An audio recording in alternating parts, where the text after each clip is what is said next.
नमस्कार फ्रेंड्स, मैं पूनम गुप्ता स्वागत करती हूँ आपका अपने यूट्यूब चैनल पूनम के गीत संगीत में। ये मड़वा में गाया जाने वाला गीत है। कैसा लगेगा कमेंट में जरूर बताइएगा। देरी से अइला ना अंगनवा, देरी से अइला ना, देरी से अइला ना अंगनवा, देरी से अइला ना, कि सच घबराए दीदी के मनवा, अंगनवा देरी से अइला ना, कि सच घबराए दीदी के मनवा, अंगनवा देरी से अइला ना, देरी से अइला ना अंगनवा, देरी से अइला ना, देरी से अइला ना अंगनवा, देरी से अइला ना, कि सच घबराए दीदी के मनवा, अंगनवा देरी से अइला ना, कि सच घबराए दीदी के मनवा, अंगनवा देरी से अइला ना, जल्दी से आवना ये भासुर, जल्दी से आवना, जल्दी से आवना ये भासुर, जल्दी से आवना,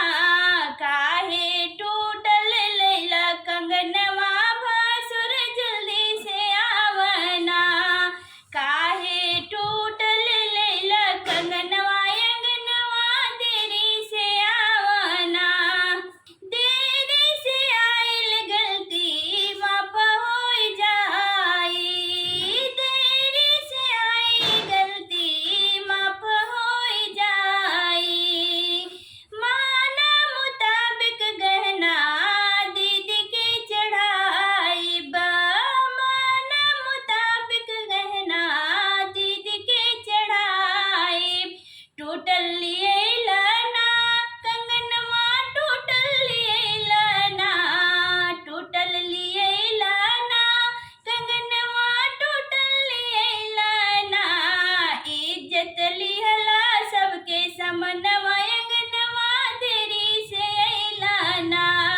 इज्जत लिहला सबके समनवा, अंगनवा देरी से अइला ना, देरी से अइला ना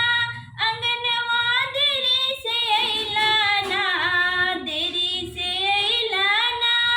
अंगनवा, देरी से अइला ना, कि सच घबराए दीदी के मनवा, अंगनवा देरी से अइला ना, सच घबराए दीदी के मनवा, अंगनवा देरी से अइला ना, टीका लेला भसुर चैन नाही बाटे,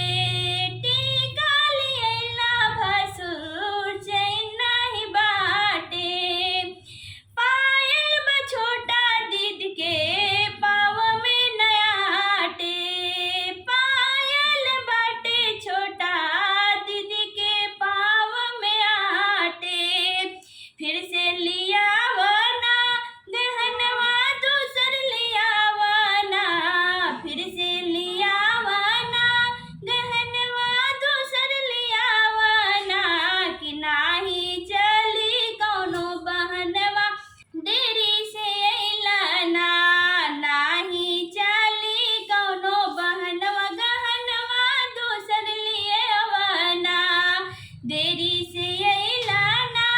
अंगनवा, देरी से अइला ना, कि सच घबराए दीदी के मनवा, अंगनवा देरी से अइला ना, कि सच घबराए दीदी के मनवा,